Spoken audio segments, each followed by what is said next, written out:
ถนนเส้นทางไปนี้เมื่อก่อนเคยเห็นแต่อยู่ฝั่งไทย ตอนนี้อยู่ฝั่งลาวก็มีแล้ว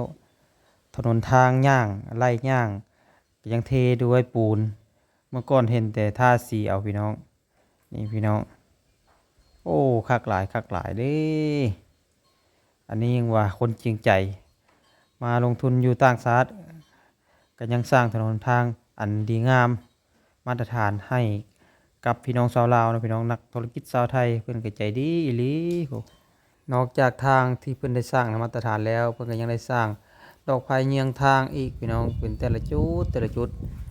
บ่ว่าจะเป็นลักม้าลายนะพี่น้องครบสุดอ่าใช้ด้วยแสงโซลาร์เซลล์หรือว่าแสงอาทิตย์นะพี่น้อง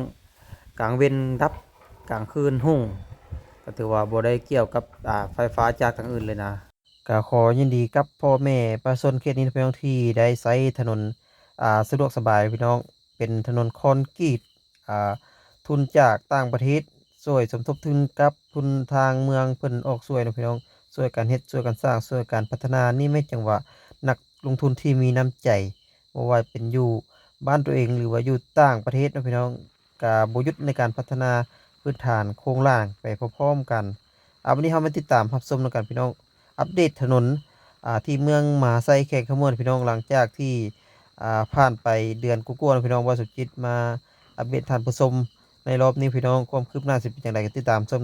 กันเด้อพี่น้องเด้อ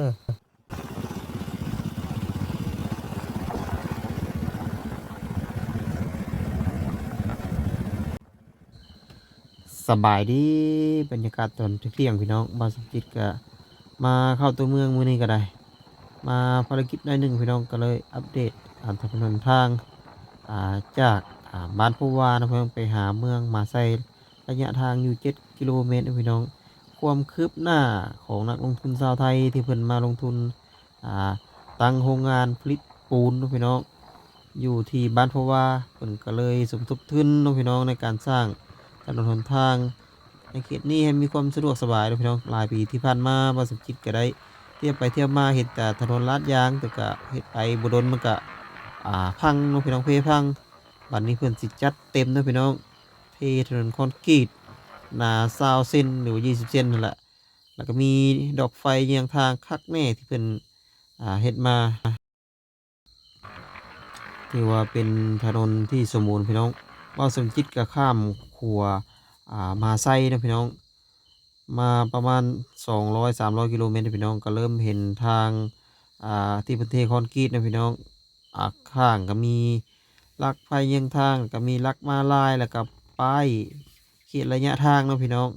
ระยะทางนี่มีความกว้างอยู่10 เมตรพี่น้องความหนาอยู่20 เซนติเมตรแล้วก็ไซส์เล็กเส้นเล็ก16กับเล็ก18ตอนมาสมจิตมาเห็นตอนเพิ่นเทใหม่ๆโอ้พี่น้องมีแต่เล็กใหญ่ๆพี่น้องจังใดก็ติดตามนะครับส้มน้องกับพี่น้องตอนนี้บ่าวสมจิตก็ข้ามจากขัวมาไซมามาฮอดบ้านมาไซเก่านะพี่น้องสองริมทางก็มีหมู่บ้านมีเฮือนคนนะพี่น้องเป็นเฮือนค่อนข้างจะโบราณนะพี่น้องสองข้างทางก็เอาเพิ่นยกระดับสูงพอสมควรนะพี่น้องโดยถือว่าน้ำก็ท่วมยากอีหลีละเกือบสิท่วมหลังเฮือนพุ่นละเพิ่นสิท่วมถนนหนทางนี่ปกติในเขตนี้เป็นเขตที่ต่ำพุ่นละเป็นเขตแคมซีเนาะพี่น้องแต่ว่าเพิ่นยกระดับทางเบิ่งระดับของหลังคาเฮือนกับระดับอ่าบ้านดั้งเดิมหรือเฮือนดั้งเดิมไกลกันหลายนะพี่น้อง ถ้าเป็นบ้านที่เพิ่นสร้างใหม่เพิ่นจะเทดินก้อนสิสร้างเฮือนมันก็เฮ็ดให้ฐานของเฮือนมันสูงส่วนหลายเพิ่นจะเฮ็ดเฮือนวิลานะพี่น้องเป็นตั้งห้านขายของขายเครื่องคือเฮ็ดในตัวหน้านี่ล่ะจังไดก็ติดตามรับชมนํกันเรื่อยๆพี่น้องเสียบีดให้ท่านผู้ชมเบิดเนาะพี่น้องว่าขั้นตอนการสร้างถนนทางสำเร็จเสร็จสิ้นฮอดใสแล้ว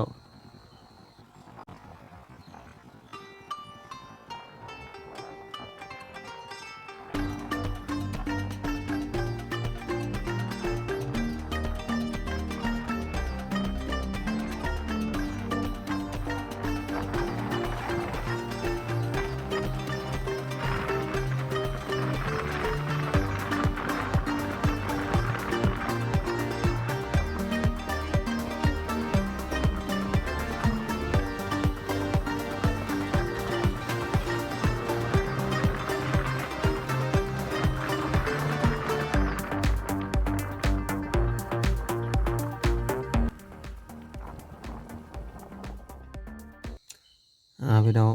เราขับรถผ่านมาหลายกิโลเลยพี่น้องวันนี้มาสุจิตกับสิพาท่านผู้ชมมาเบิ่งถนนหนทางแบบสดๆไปนำกันพี่น้องสิพาท่านผู้ชมมาเบิ่งเนาะพี่น้องดอกไฟเยื้องทางเฮาแนมเห็นเป็นจังลังอยู่พี่น้องระยะห่างประมาณอยู่50 เมตรต่อลักไฟเยื้องทางหนึ่งพื้นผิวของถนนก็เพียงลีดเลยพี่น้องเอ้ยถือว่าคักหลายบ่สมจิตเมื่อก่อนก็เคยเห็นอยู่ฝั่งไทยถนนดีๆแบบนี้เนาะพี่น้องแต่ตอนนี้มาเห็นถนนอยู่ฝั่งลาวเป็นถนนที่อยู่ในตัวเมืองน้อยๆเนาะพี่น้องแต่ว่าถนนนี่โอ้พี่น้องซ้ำเดียวกับอยู่ในตัวเมืองใหญ่ๆนี่แม่นลักไฟยังทางเนาะพี่น้องที่เพิ่นเอามาวางบ่แน่ใจว่าเพิ่นนำไซแล้วบ่เนาะพี่น้องเพราะว่าตอนนี้มาสมจิตก็มากลางเว้นกลางคืนบ่ซุมาบ้านไกลจากถนนเส้นนี้พี่น้องถึงว่าจะขึ้นกับเมืองมาไซแต่ว่ามันเป็นชานเมืองเนาะเป็นท้ายๆของเมืองมาไซก็เลยก็บ่จะเป็นก็บ่ฮอดพี่น้องเมืองมาไซเนาะพี่น้องเพราะว่าออกทางอื่นออกไปตัวเมืองใหญ่ก็สามารถออกทางอื่นง่ายกว่านะนี่เบิ่งหลักไฟยังทางแล้วก็เบิ่งขอบทางพี่น้องเบิ่งเพิ่นเทเป็นปูนเลยพี่น้อง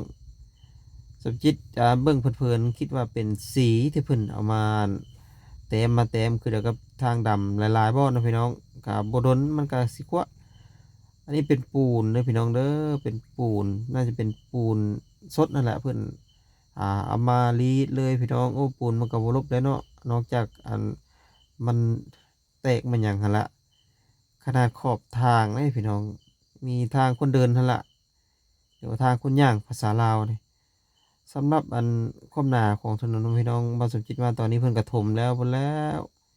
ก็เฮาก็บ่ได้เห็นความชัดเจนเนาะก็เห็นแต่ว่า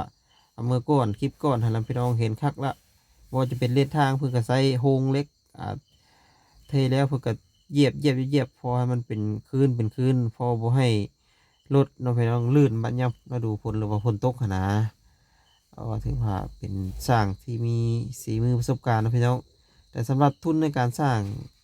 การสมจิตก็ได้อัปเดตในคลิปก่อนนะพี่น้องก็มีนักลงทุนชาวไทยที่มาลงทุนทำธุรกิจอยู่ทางฝั่งลาวแล้วก็สมทบกับทางเมืองเนาะพี่น้องที่เพื่อนลงทุนกันสร้างเนาะพี่น้องเป็นระยะทาง7 กิโลเมตรจากนี้ไปนี่เนาะพี่น้องทางที่สมจิตเบิ่งโดยตาเปล่าก็อาจจะยังพันมีลักไฟยังทาง แต่อาจจะมีป้ายบางจุดบางตอนนะพี่น้องจังไรก็ติดตามรับชมนำกันพี่น้องมาสุดจริงสิครับรถเข้าไปตัวเมืองพุ่นละอ่าสำหรับการเชื่อมต่อเนาะพี่น้องระหว่างแผ่นแต่ละแผ่นเนาะพี่น้องของดินคอนกรีตนี่มันก็ต้องได้ใช้ยางมักตอยช่วยนะไม่ว่าจะเป็นลักมาลายนะพี่น้องนี่ก็มูลค่าสูงพอสมควรได้ถ้าว่าฝ่ายขับรถมาต่ำนี่ก็เพิ่นไล่เป็นมูลค่าทั้งเจ็บทั้งเมนทั้งนั้นคือว่าละ ตามหลักมาลายเพิ่นแทนที่สิอ่าบ่ได้เสียหายนะพี่น้องแต่อันนี้บ่ได้เว้านะพี่น้องทั้งเสียเงินค่าซ่อมแซมมันเป็นของหลวงหั่นล่ะของทางส่วนรวมของประชาชนหั่นล่ะจังไดก็ติดตามกันพี่น้องว่านี่ขึ้นรถจักรไปต่อนะพี่น้องมื้อนี้สายลุยพี่น้องกระเทือนได้มาแล้วก็เป็นเดือนนะตอนนั้นว่าสุดจิตมายืนอยู่จุดนี้เพิ่นกำลังเทปูน ตอนมาตอนนี้เพิ่นกันแล้วเรียบร้อยเพิ่นไปแล้วพี่น้องบ่แน่ใจเพิ่นกำลังสร้างในต้นนาหรือว่าเพิ่นแล้วเพิ่นไปรับโครงการอื่นแล้วพี่น้องก็เลยตามคนนำส้มแล้วกันพี่น้อง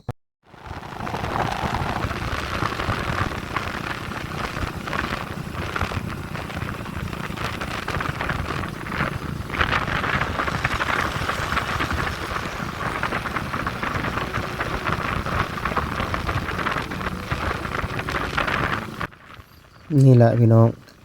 แล่นตามถนนคอนกรีตโอ้ยคักแท้คักว่าพี่น้องดีกว่าจะนนอันลาดยางอีกถ้าเพิ่นตกแต่งละเอียดเนี่ยโอ้ยพี่น้องไปสะดวกมาสบายคือสิบ่แพ้รถแพ้รางตัวเมืองมาไซนะพี่น้องเป็นตัวเมืองหนึ่งที่มีผาอ้อมหอบเบัดเลยพี่น้องแล้วก็มีทุ่งนาพี่น้องอุดมสมบูรณ์ไปด้วยธรรมชาติเบิ่งถนนเขตนี้เนาะพี่น้องก็ถือว่ายังต้องได้ตกแต่งไม่ว่าจะเป็นลักไฟยังทางมาสมจิตขับรถมาก็เป็นคุมระยะ เป็นจุดเป็นจุดเป็นจุดนะพี่น้องบางบ่อนก็เพิ่นกำลังกะแบบบางบ่อนก็เพิ่นกำลังเอาแบบออกเนาะพี่น้องบางบ่อนกำลังแทกพี่น้องถือว่ามาไกลพอสมควรนะพี่น้องทางตัวหน้าของบ้านสมจิตนี่ก็น่าจะเป็นศูนย์กลางเนาะพี่น้องการบริหารเมืองมหาไซหั่นแหละคือเดี๋ยวก็อยู่ทางฝั่งไทยเนาะพี่น้องเป็น